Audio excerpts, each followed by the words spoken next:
Welcome to Blended Instructional Delivery. In this Getting Started video, I am just going to walk you through the different areas within my Blackboard shell and share with you some of the things that I've set up. So, like with everything that I do in this course, it will be the application of what I've learned or researched or whatever. So the first page, I'm in this course as a student, and this is how it will look to you. I do have a banner up here, and this is considered a Wordle.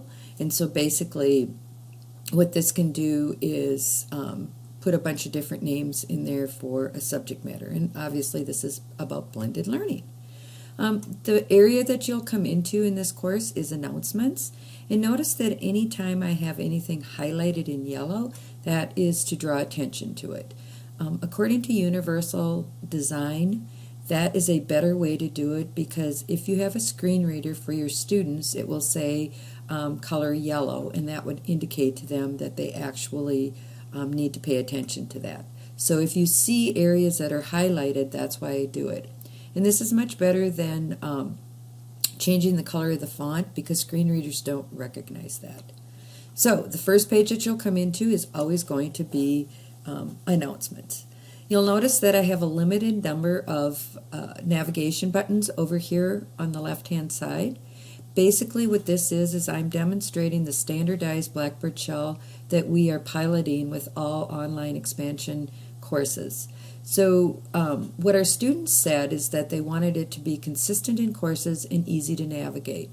Now, as you know, there's probably always one button that you might be able to use, and as an instructor, you would have a customizable button. So if there was something else I wanted to add here, I would do that. The other thing that they asked is that we put the information into alphabetical order, so you'll see that it is in alphabetical order. So as we go through this, the next tab right here would be assignments. So if you click on that, you'll notice that there is a learning plan folder. It tells you what week or the dates that we're going to be working on this particular folder, and it also shares with you the competency that we will be working on. And if you click on that, then that's going to give you like a checklist up here of a summary of assignments. And this checklist will directly follow what is here. Excuse me.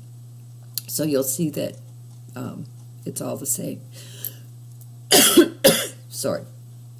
So that each week that we go through this term, you will have that. You're going to have this up at the top, the summary of assignments, and then all the activities that you will be working on. The next button is contact information.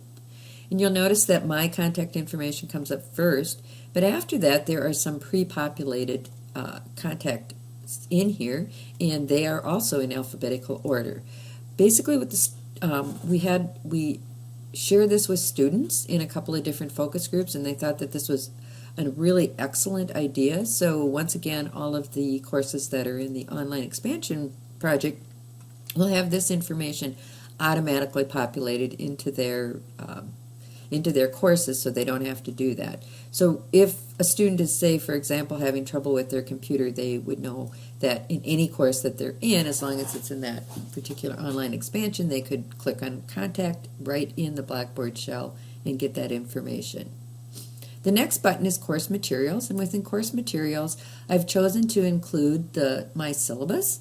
And I highly recommend that you click here, because this syllabus has been directly linked from the WID software, which makes it just super easy, and you don't have to worry about making sure that you've saved it in the right place and reattaching it. In addition to that, the course schedule is in here. I put it in as tentative, but the other thing I want to emphasize is that due dates for all assignments will be 11:59 p.m. Sunday, unless I tell you differently. However, the due dates for discussion boards, blogs, and wikis that you'll be participating in will be due. I have two due dates. The first one is Thursday, and then the second one would be to respond to others by 11:59 p.m. on Sunday. The other area, we will be referring to this blended toolkit. It's a MOOC that I actually participated in, and they have a lot of really, really good tools there for you. And then some other good resources for you, and I will be referring to these in different learning plans.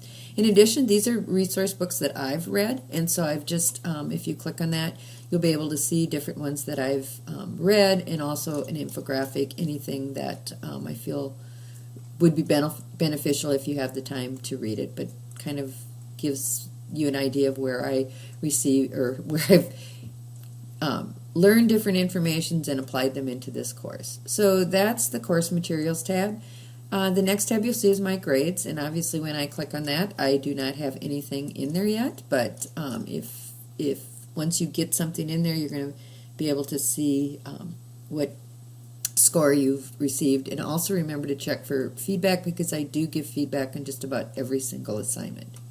The final tab here is Tools, and when you click on that, this is where you will be able to get one way that you'll be able to get to Blackboard Collaborate.